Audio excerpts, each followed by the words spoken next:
संग इनसे मिलिए।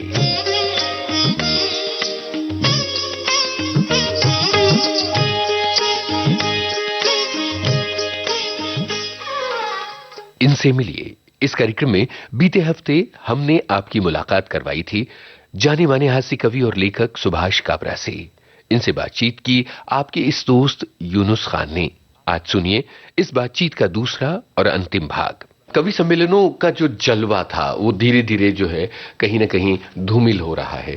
आपका इस बारे में क्या कहना है? देखिए, जब मैं छोटा था उस समय एक अलग दौर था गजलों का, गीतों का। ये रुचि हर पीढ़ी के साथ बदलती है। अब महानगरों में तो ये हो गया कि आजकल सेलिब्रिटीज मिल जाते हैं। इस पीढ़ी की रुचि भी कुछ अलग हो रही है।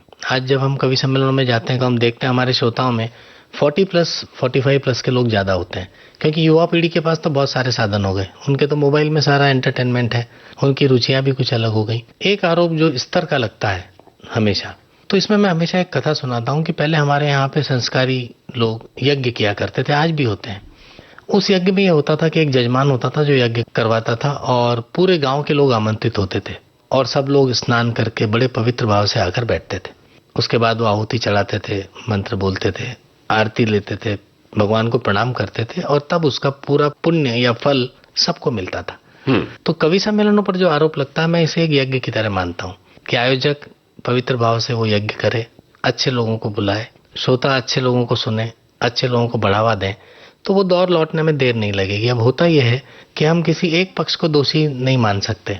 कवि सम्मेलन का जो मामला है श्रोता और प्रस्तुतकर्ता दोनों के बीच का मामला है जी। तो दोनों को बढ़िया होना चाहिए। तो ये जो स्तर की गिरावट है, इस पे कहीं ना कहीं लगाम लगेगी। और कई संस्थाएं ऐसी हैं जो वाकई में हमें बहुत अच्छे कवियों को आमंत्रित करने का मौका देती हैं और बहुत बढ़िया श्रोताओं को भी हमसे मिलवाती हैं। भारत में जो कवि सम्मेलनों की एक बड़ी समृद्ध सी धारा रही है और एक से बढ़कर एक हास्य कवि हुए हैं। खासतौर पर मैं हास्य कविताओं की बातें आपसे करना चाहूंगा। तो बड़े नाम रहे हैं जिन्होंने कवि सम्मेलन लूटे हैं, एक तरह से लोगों का दिल जीता है। बिल्कुल। धीरे धीरे कवि सम्मेलनों की एक पूरी धारा चुटकुलेबाजी तक सीमित होती नजर आ रही है। बिल्कुल। इस बारे में आपकी क्या टिप्पणी है?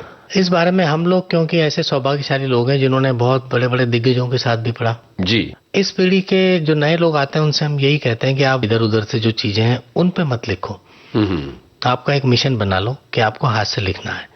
अब हो ये रहा है कि कवि सम्मेलन पर चुटकुलेबाजी का आरोप लग रहा है जी। जबकि मुझे याद है जब मैंने संचालन शुरू किया था उस समय ये होता था कि संचालक को एक अधिकार होता था कि वो किसी का शेर पढ़ दे, कोई एक लतीफा, उस रचनाकार की भूमिका में जिसे वो प्रस्तुत कर रहा है। अगर वो वीर रस का कवि है तो एक वीर रस का किस्सा सुना दिया, अगर वो शायर है तो एक शेर पढ़ दिया, कोई हास्य वाला व्यक्ति है तो एक लतीफा सुना दिया। अब ये तालियां लूटने का मोह जो हो जाता है उसमें नए नए जो बच्चे अभी आ रहे हैं वो ये सोचते हैं कि बस हमने लगातार हंसा दिया, उसके बाद आप ढूंढेंगे तो कविता तो है नहीं। जबकि पहले एक विषय चुना जाता था, महंगाई, घर परिवार की दिक्कतें, जो भी विषय लोग चुनते थे उसको हास्य के नजरिए से देखते थे। जैसे काका जी ने तो 6-6 लाइनों में क्या क्या छंद लिखे हैं, उसमें एक एक कहानी है। तो इस पीढ़ी से हम यही निवेदन करते हैं कि आप पढ़िए। ये लोग पढ़ते नहीं है तो इनको लगता है कि जो मार्केट में चल रहा है उसी को हम शब्द बदल कर कविता का रूप दे देंगे, तो ये संभव नहीं है। टेलीविजन पर जो हंसने हंसाने के कार्यक्रम शुरू हुए, एक पूरी धारा शुरू हुई, उसने कितना नुकसान किया? टेलीविजन पर जो धारा है मैं उसको इससे एक अलग आर्ट मानता हूँ कि वो लोग तो कह के आते हैं ना, वो कभी ये नहीं कहते कि हम कवि हैं। वो तो कहते हैं हम लाफ्टर परफॉर्मर हैं। आपके घर में एक शादी है, 10-20 लोग जमा होते हैं, चाचा एक जोक सुना देता है, चाची कुछ बोल देती है, तो वो लोग कवि तो नहीं है। तो वो कभी दावा भी नहीं करते। अब हास्य रस आज के तनाव भरे युग में इतना जरूरी हो गया कि लोग कहीं से भी ढूंढते हैं। तो ये जरूर हुआ कि वहां भी कुछ लोग स्टार बने, हम उनका भी सम्मान करते हैं कि वो अपने तरीके से पढ़ें। उन्होंने एक नुकसान ये किया कि कवि सम्मेलनों में जो चीजें होती थी हास्य की, उनका उन्होंने पूरा आइटम बना दिया। ऐसे एक 2 लाइन का पंच सुना और उसका उन्होंने 12 मिनट का आइटम बना दिया। तो जो लोग सुने सुनाए बैठे हैं वो तो समझ जाते हैं कि इसी का एक्सटेंशन है। कुछ चीजें वो अपनी ओरिजिनल भी लाए, उसमें मिमिक्री का पुट ज्यादा रहा, वो आवाजें कभी निकालता नहीं है। तो इससे नुकसान की मैं बात नहीं करता कि एक पीढ़ी है, कोई किसी में हंसी ढूंढता है, कोई किसी में हंसी ढूंढता है, लेकिन मैं चाहता हूं कि हमारी जो बिरादरी है जिसका एक इतना नाम है, कई जगह ऐसे मैसेज जाते थे कि लोगों की दिनचर्या बदल जाती थी, सोचने का ढंग बदल जाता था, क्योंकि 3 घंटे जब आप हंसते हैं तो उसमें केवल हंसी नहीं होती। ये भी एक गलत फहमी है कि हंसाने वाले केवल हंसाते हैं। आप हंसी की कोई एक बात सुने 4, 6, 10 लाइनों की, तो उसमें कहीं ना कहीं एक कोई मैसेज भी होता है। बिल्कुल। कहीं ना कहीं समाज पर चोट होती है, कहीं ना कहीं अपने आप पर होती है। तो उस दौर को वापस लाने की कोशिश सबको करनी चाहिए। बिल्कुल। यहाँ कुछ और चीजें आपकी सुनते हैं, फिर कुछ और बातें करने वाले हैं हम आपके लेखन से जुड़ी हुई। जी जी जी, मैं एक कविता आपको सुनाता हूँ। देखिए, जो ये आरोप लगता है, तो गिरावट जो होती है, कवि क्या है? कवि तो समाज का प्रतिनिधि है। वो जैसा देखेगा वैसा लिखेगा। कबीरदास जी ने अपने समय में जो देखा उसको उन्होंने वैसे चित्रित किया। तुलसीदास जी ने जो देखा वैसे चित्रित किया। आज का कवि जो है, उसके पास एक तो साधन बहुत है, वो पूरी दुनिया से जुड़ा हुआ है, वो अपने मोहल्ले की बात नहीं करता, चांद तारों मंगल तक चला जाता है। लेकिन जो गिरावट आई है वो सब जगह आई है, चाहे वो कोई भी माध्यम आप देख लें। मैंने एक कविता लिखी है, दूरदर्शी जी। ये आदमी के कमीनेपन पर है। तो आप वो अंतर महसूस करेंगे कि उस समय में और आज क्या फर्क आया हुआ है। कि यदि मैं चाहता तो अपनी बेपनाह दौलत का एक छोटा सा हिस्सा जाया करता। क्या बात है। यदि मैं चाहता तो अपनी बेपनाह दौलत का एक छोटा सा हिस्सा जाया करता और तुम्हें तुम्हारी जानलेवा बीमारी से बचा लेता। ऐसा होता है कहीं कहीं, लेकिन नहीं, यह रकम मैंने तुम्हारे नाम से अलग रख छोड़ी है।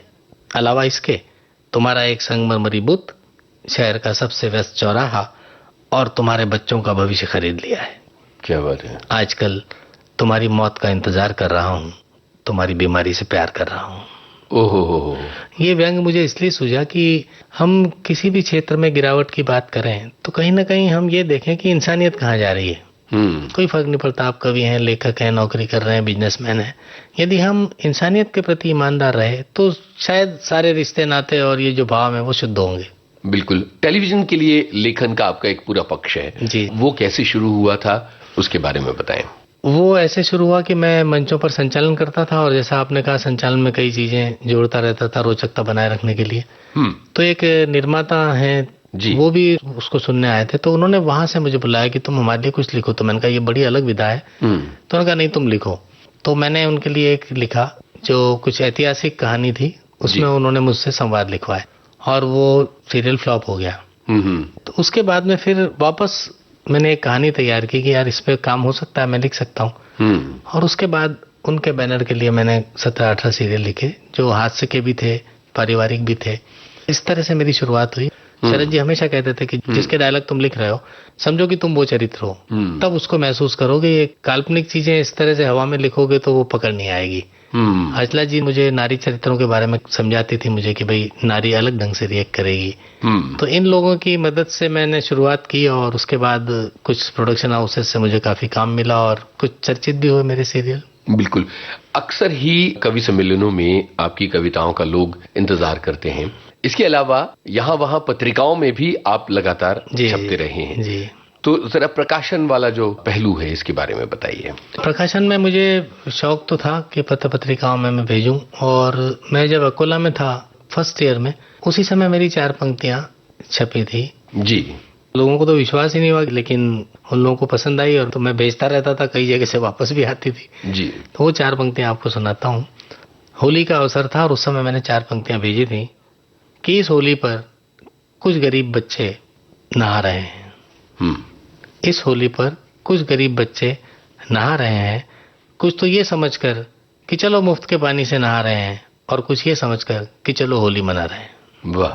तो ये एक दर्द था गरीब बच्चों का। तो इस तरह से मैं जब भेजता चला गया, और फिर बाद में कई जगह हास्य कविताएं विशेष अंकों में, विशेष रूप से होली पर, दिवाली पर जो छपते हैं, उसमें ये फायदा मिला कि कई परिचित लोग भी थे, वो कभी सुनते थे तो वो कहते नहीं यार ये रचना भेज दो, हम छापेंगे। तो इस तरह से आशीर्वाद भी मिलता रहा। क्या बात है। और किताबें आपकी? जी, मेरी 5 किताबें आ चुकी हैं जो मैंने अलग अलग विधाओं पर लिखी है। अभी तक उसमें हास्य कविताओं की एक भी नहीं है। मैं दुष्यंत कुमार जी से बहुत प्रभावित था, तो मेरा पहला संकलन दुष्यंत विधा की गजलों पर आया था। उनकी विधा में कुछ मैंने लिखा था, तो एक पहली किताब जो आई थी उसके कुछ शेर आपको सुनाता हूँ जी। कि इतने एहसान जमाने ने किए, लगेगी उम्र चुकाने के लिए। वाह। कदम हर रोज बढ़ते जाते हैं, एक ही सर है झुकाने के लिए। वाह वाह वाह। धूप में आरजू फैला दी है हमने आंगन में सुखाने के लिए, तमाशा देखने की हसरत है घर बनाएंगे जलाने के लिए। क्या बात। और मेरी अपनी पीड़ा, गला घुटने पे निमंत्रण आया शहर के मंच से गाने के लिए। क्या बात है। और जनाजा बन के वहां से निकले, जिंदा थे जिस जगह जाने के लिए। क्या बात है, क्या बात है। तो गजलें भी आपने लिखी, व्यंग्य जी, लेख भी लिखे, टेलीविजन का काम भी किया और व्यंग्य की एक पूरी धारा तो चलती रही है। इतना लंबा सफर आपने तय किया है, आपकी जिंदगी का फलसफा क्या रहा है सुभाष जी? मेरी जिंदगी का फलसफा ये रहा कि मेरा बचपन बहुत अच्छा नहीं बीता। बहुत बड़े व्यापारी परिवार में मेरा जन्म हुआ था, लेकिन कुछ ऐसा हुआ कि हम लोगों ने बड़े बुरे दिन देखे जब मैं पढ़ता था। और पिताजी मेरे बड़े खुददार टाइप के आदमी थे, तो उन्होंने घर का सामान गहने वहने बेच कर भी वो सारा कर्ज वर्ज जो था वो अदा किया। तो मैं हमेशा चिढ़ता था। तो उस समय कुछ लोग वहां पर होते थे तो कहते थे कि अरे ऐसा क्यों। तो एक साहब मुझे मिले जिन्होंने मुझे ये दर्शन समझाया कि ठीक है, तुम्हारे साथ ठीक नहीं हो रहा है तो सबको रुलाओगे क्या, कोशिश करो कि सबको हंसाओ। क्या बात है। तो एक मैंने फलसफा बचपन से ये बना लिया था कि जब भी मुझे मौका मिलेगा, आज भी मैं पारिवारिक शादियों में दोस्तों के साथ यात्रा में होता हूँ। देखिए, दुख दर्द तो सबके यहाँ है। आप अपना एक सुनाएंगे तो वहां से आपको 20 सुनने को मिलेंगे। तो जो लम्हे हमारे पास हैं उन्हें निश्चल रूप से हंसते मुस्कुराते हुए, गुदगुदाते हुए एक दूसरे को क्यों ना बिताया जाए। तो ये मेरा फिलसफा रहा। तो मैं बड़ी कोशिश करता हूँ कि मेरी ओर से जानबूझकर कभी किसी को कष्ट न पहुंचे, और इसीलिए मैंने रचनाओं में भी ये चीज निभाने की कोशिश की। क्या बात है, बहुत बढ़िया फलसफा आपने अपनी जिंदगी का बताया। चलते चलते अपनी कुछ पंक्तियां सुनाइए जिनका ताल्लुक रेडियो या संगीत से हो। क्या बात है, रेडियो या संगीत से? रेडियो और संगीत पर मैंने लिखा है, लेख भी लिखे हैं जी। लेकिन चलते चलते मैं कुछ पंक्तियां गीत की गुनगुना देता हूँ अपनी जी, जो मुझे बड़ा अच्छा लगता है और एक तरह से मेरा परिचय भी है ये। जी जी। आँख की नींद से थोड़ी अनबन सी है, वाह। आँख की नींद से थोड़ी अनबन सी है, देखिए कब सुलह का शगुन सा बने। आँख की नींद से थोड़ी अनबन सी है, सबका मन ही लगाने में उलझे रहे, सबका मन ही लगाने में उलझे रहे। अपने भीतर तो हैं हम बहुत अनमने, आँख की नींद से थोड़ी अनबन सी है। जुगनू क्या चीज है हमको सूरज मिले, वाह। जुगनू क्या चीज है हमको सूरज मिले। अपने आकाश में है अंधेरे घने, आँख की नींद से थोड़ी अनबन सी है। जिम्मेदारी ने ऐसी कमर तोड़ दी, जिम्मेदारी ने ऐसी कमर तोड़ दी।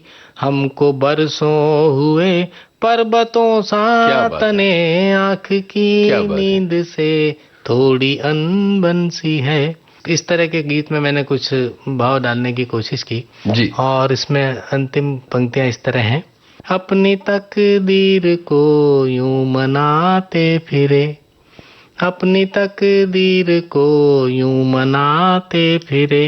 वो कभी साथ दे वो कभी तो मने, आँख की नींद से थोड़ी अनबन सी है। और अंतिम पंक्तियां हैं। जी स्वागत। लोग जो कहते हैं कि आपने ये नहीं किया वो नहीं किया, मैं बहुत संतुष्ट हूँ अपनी जिंदगी से, मुझे और कुछ नहीं करना।